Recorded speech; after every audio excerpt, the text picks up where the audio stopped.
Et là j'ai ma Célétrique, j'espère que vous allez bien. Donc aujourd'hui on se retrouve dans une vidéo un petit peu différente de d'habitude parce que j'ai envie de vous faire découvrir quelque chose qui appartient plus à la culture américaine, mais aussi niveau bouffe et tout. Et je pense que j'ai jamais fait ça sur ma chaîne. Peut-être en fait c'est pas du tout une vidéo spéciale et peut-être qu'en fait ma chaîne est hyper variée naturellement. Quoi qu'il en soit, aujourd'hui je voulais vous parler de ce qu'on mange à Los Angeles puisque je suis à Los Angeles. Comment vous expliquer que je savais pas trop, je savais que la bouffe mexicaine et tout c'était populaire. Quand je me disais la nourriture américaine, je pensais aux hamburgers et je pensais aux frites, enfin tu vois beaucoup de trucs comme ça, les boissons soda, le coca, tout ça, et finalement également la bouffe mexicaine quelque part, mais j'en étais pas sûre à 100%. Qu'est-ce qui se passe là-bas monsieur? Il y a des gens qui sont pas contents.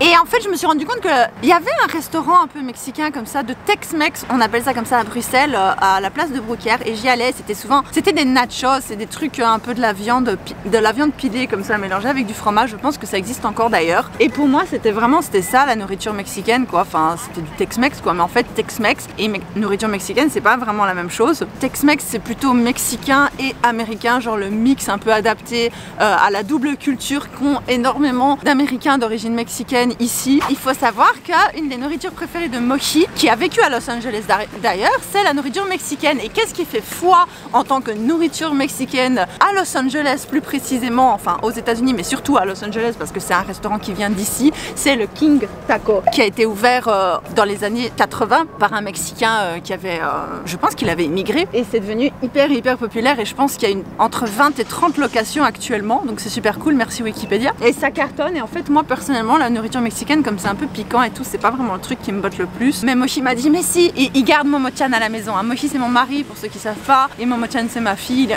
il est en train de la garder à l'hôtel actuellement, et il m'a dit mais si, il faut absolument que tu ailles goûter le King Tacos, tu verras c'est trop bon, c'est typiquement américain, c'est typiquement de Los Angeles, tu peux pas être à Los Angeles et pas manger ça en tant que personne qui vit aux États-Unis. Tu vois, je peux comprendre après les touristes et tout, ils préfèrent aller dans les fast-food style hamburger et tout, mais en tout cas les Américains, les locaux apparemment, j'en sais rien, préfèrent la nourriture mexicaine. Et j'ai remarqué aussi, il faut savoir que j'habite aux États-Unis actuellement, j'ai remarqué aussi très fort qu'effectivement les restaurants mexicains font légion aux États-Unis. C'est une nourriture extrêmement populaire. Le guacamole a été intégré à toutes les sauces dans la nourriture quotidienne. D'ailleurs ils ont des avocats super bons que je pense qu'ils sont exportés du Mexique, et moi je mange des avocats tous les jours depuis que j'ai emménagé aux États-Unis, c'est genre la meilleure chose du monde. Donc voilà les frites, je vous emmène avec moi. Waouh! En fait c'est à un point où les noms de plats sont même pas écrits en anglais. Je pense que tout le monde le sait, mais bon, on sait jamais qu'il y a des gens qui soient pas au courant que la deuxième langue la plus parlée aux États-Unis c'est l'espagnol, et qu'il n'y a pas de langue officielle aux États-Unis, et que du coup il y a tout quasi qui est en anglais et en espagnol.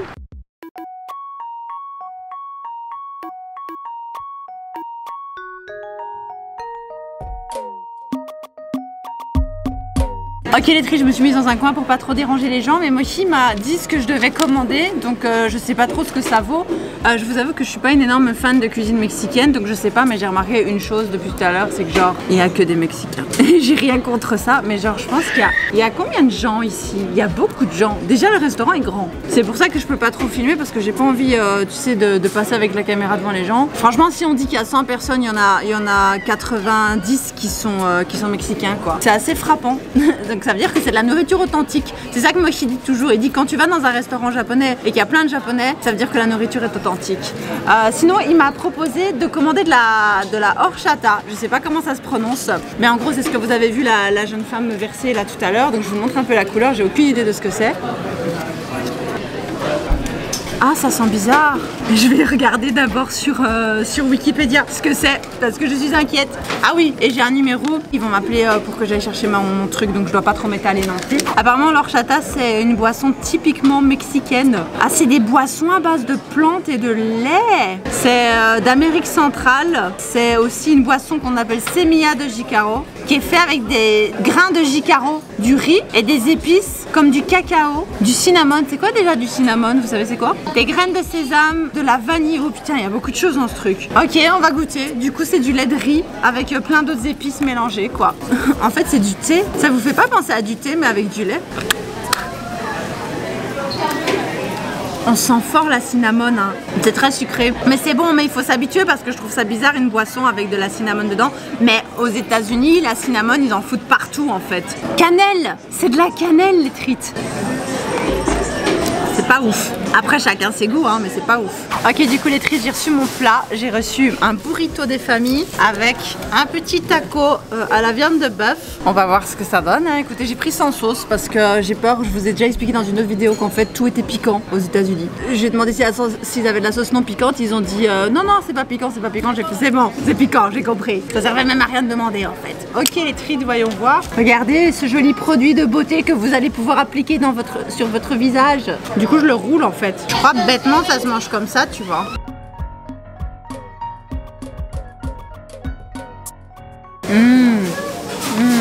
C'est super bon. C'est vraiment très très bon ça. La viande est super bonne. La viande mexicaine, enfin je sais pas comment ça marche là où vous habitez, hein. Mais la viande mexicaine aux États-Unis, c'est les meilleurs steaks. Ils font les meilleurs steaks, je vous assure. Délicieux. Mais par contre, ça va pas du tout avec leur chata, hein. J'ai discuté avec Marie, je lui disais pour moi leur chata, pour moi c'est comme si on m'avait mis un petit déjeuner dans, tu sais, comme si on avait pris une couque suisse. Vous voyez les couques suisses, les cinnamon buns, tu vois, c'est comme si on avait pris une couque suisse avec plein de cannelle dedans et tout et qu'on l'avait mixé avec du lait. Et genre c'était mon petit déjeuner, mais genre on me l'a mixé avec des glaçons. En fait c'est trop bien qu'ils aient ce format là. Mais je sais pas si vous avez vu mais mon tacos est tout petit. Et du coup c'est trop bien que les tacos soient tout petits parce qu'en fait tu peux juste venir prendre un ou deux petits tacos comme ça et partir, tu vois, c'est juste un encas et c'est trop bien. Bon bah comme c'est la seule boisson que j'ai, imaginez le mélange du tacos avec de la coriandre, des oignons, un petit goût citronné et de la viande de bœuf. Et ça maintenant, de la cannelle avec du lait bourré de sucre. Ouais, c'est vraiment pas bon. En plus, c'est même pas rafraîchissant, genre ça attaque la gorge en fait. Bref, il est l'heure de goûter le burritos. Déballage sexy du burritos joli. Waouh! C'est fameux hein comme truc. Vous savez, je vous ai même pas dit pour combien j'en avais eu. J'en ai eu pour 11 $. Donc ça fait 9 €. Voilà, comme ça vous savez. Comment ça se mange un burritos? Je vous jure, j'ai jamais mangé de burritos de ma vie. Il y a quoi dans un burritos? Il est à quoi mon burritos? Parce qu'en fait, tu vois même pas ce qu'il y a à l'intérieur. Je sais même pas ce que j'ai. Oh, regardez comme ça donne bien. Avec le focus et tout, ça donne pas trop bien. Vous avez pas envie de l'appliquer comme crème sur votre peau?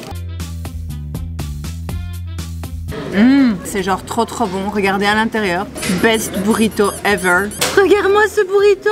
Ah vous tu veux le manger? Ah mais attends, en plus c'est bien consistant quoi. Ah attends, je me suis trompée. Il y a des beans dedans. Des haricots, regarde.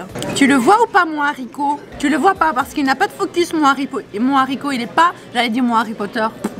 On va mettre le focus sur le haricot parce que ça ne va pas. Ah non, ça c'est mon ongle. Fieu. Waouh. On va bien péter ce soir. Mais en fait la famille à côté, genre ils adorent le burrito et ils adorent le horacha ensemble et ils trouvent pas ça bizarre du tout, alors que moi c'est vraiment un truc, je pense qu'en tant qu'Européen on peut difficilement imaginer ce genre de mélange quoi, ensemble avec un burrito, tu vois ce que je veux dire. Mais si c'est leur culture, c'est leur culture, mais eux ils sont pas mexicains.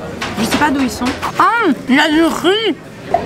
Je savais pas qu'il y avait du riz dans les burritos. Trop bon et c'est pas piquant du tout, je suis trop contente genre. En fait pour moi c'est je sais même pas le prononcer, le truc à la cannelle là, que ça gâche tout en fait. Ça gâche tout le goût je trouve, mais bon. Après chacun sa culture, tu vois ce que je veux dire. Qui suis-je pour juger? Attends, les japonais mangent du poisson sucré, des haricots sucrés. C'est vrai que ça peut paraître bizarre au premier abord, donc je suis personne pour juger quoi. Ça nous paraît bizarre parce que c'est neuf, mais en soi, je suis sûre qu'on se souvient plus, mais genre la première fois qu'on nous a parlé de haricots sucrés dans des dorayaki, on devait être en mode Ok les treats, j'ai fini de manger, c'était genre trop bon. Je sais pas si c'est très intéressant comme information, mais ce que je voulais vous dire aussi, que je trouve sympa aux États-Unis, c'est comme ça également au Japon, et je sais pas qui a pris après l'autre, mais en général c'est souvent une influence qui vient des États-Unis, c'est que toutes les calories sont toujours notées sur les menus aux États-Unis. Je pense pas que je vous l'ai dit, mais en fait je pense que vous pouvez le remarquer sur le menu là-bas, il y a toujours les calories écrites en petit en dessous, donc c'est plutôt cool je trouve pour les gens qui veulent faire attention. Et là il est, je pense, il est 10 h du soir les treats, et c'est encore plein. Genre il y a encore plein de monde, donc je trouve ça trop cool. C'est quelque chose que j'aime bien aux États-Unis aussi, c'est que la vie continue tout le temps. Un peu comme au Japon également. Au Japon ça dépend où tu es. Si t'es à Tokyo, ça va. Enfin vers 9-10 h du soir, à part Shibuya, ça commence à... c'est fini tu vois. Mais aux États-Unis t'as encore des... Comment expliquer? Tout est ouvert. Il y a toujours des trucs ouverts tout le temps. Tu vois ce que je veux dire? Tu peux toujours manger à n'importe quelle heure du jour et la nuit. C'est au moins jusqu'à minuit, 1h du matin. Et puis il y a le Walmart qui est un grand magasin qui est ouvert tout le temps. Donc la vie continue, vous voyez ce que je veux dire. Bon, après moi j'habite dans le fin fond du trou du cul des États-Unis. Du coup c'est un endroit un petit peu mort. Je vous avoue qu'il se passe pas grand chose parce que j'habite dans la montagne. Mais si je descends en ville, il doit y avoir des trucs. En tout cas, il y a des Walmart. À n'importe quelle heure du jour et de la nuit, si j'ai besoin d'un truc, bah je peux y aller. N'importe quel jour de la semaine. Tu vois, si dimanche à 3h du matin, j'ai besoin de quelque chose, Walmart qui vend à peu près tout et n'importe quoi en fait. Un peu comme le Combini mais en plus grand avec plus de trucs. Et ça c'est quelque chose que j'apprécie énormément entre les États-Unis et le Japon et que je retrouve pas quand je rentre en Belgique. Je sais pas pourquoi je vous parle de ça maintenant, c'est juste que j'observais les gens et je me disais putain c'est trop bien, les gens ils mangent quand ils veulent et tout. Je suis fatiguée, il est 10h du soir, les trites, je vais rentrer chez moi je crois. Ok les trites, conclusion de l'histoire. J'ai bien mangé mais j'ai moins bien bu. Le Horacha là ça passe pas du tout pour moi donc bah, je vais le donner à Mochi puisque c'est lui qui voulait le boire, c'est lui qui voulait que je fasse ça. Et je peux vous dire j'ai vraiment bien mangé pour presque rien et ça c'est vraiment ça, c'est la magie des États-Unis quoi, vraiment. Ah merde c'est vrai, il faut appuyer sur le petit bouton. Ça me fait penser, vous savez à quoi ça me fait penser les burritos? Ça me fait penser aux durum et les durum c'est bon aussi. Je préfère les durum aux burritos hein, ça hein, Belgique représente hein les gars. Ah j'avais une blague, attendez je voulais vous raconter ma blague. J'ai réfléchi à ça pendant que je mangeais dans le calme. Les burritos sont bourratifs. Est-ce que ça vous fait rire? Moi ça me fait rire, vas-y. Vas-y, rigole! Sinon, qu'est-ce que je voulais dire? Je voulais dire que je trouvais ça complètement fou parce que la population hispanique aux États-Unis est quand même omniprésente. Et en fait, les États-Unis, sans cette partie de la population, ce serait personne, ce serait rien en fait. Parce que les Américains, quand ils sont arrivés, enfin les Américains caucasiens là, quand ils sont arrivés, ils se sont toujours servis des autres cultures pour se pousser eux-mêmes vers une espèce d'apogée commerciale, internationale, globalisation des lois du marché, lexico-congo, lexicomisation. On va y arriver ou pas? Bon, bref, vous voyez ce que je veux dire, quoi. S'il n'y avait pas les Mexicains, il manquerait quelque chose aux États-Unis, vraiment. Et j'ai pas fini de vous expliquer tout à l'heure, mais en gros, quand avec Mochi, on habitait encore au Japon, on habitait à Shinjuku en fait. Et du coup, on montait à côté du quartier d'Harajuku. Il y a une espèce de galerie, et dans cette galerie, il y a un restaurant qui s'appelle Gus et Gomez, un truc comme ça, donc un truc mexicain. Je pense que vous l'avez compris que c'était mexicain. Et c'était rigolo parce qu'en fait, Mochi me disait tout le temps, ouais, vas-y, c'est ça la culture des États-Unis et tout, tu dois t'habituer parce qu'on va partir bientôt et tout. Et maintenant, je comprends vraiment que c'est beaucoup plus présent que ça. Voilà. Sur ce, les trites, Otsukaresama, je vous kiffe la trite, je vous fais des gros bisous. Les dents pleines de nourriture. Ah bah non. Ah bah non. Bah ça va. Bah ça va.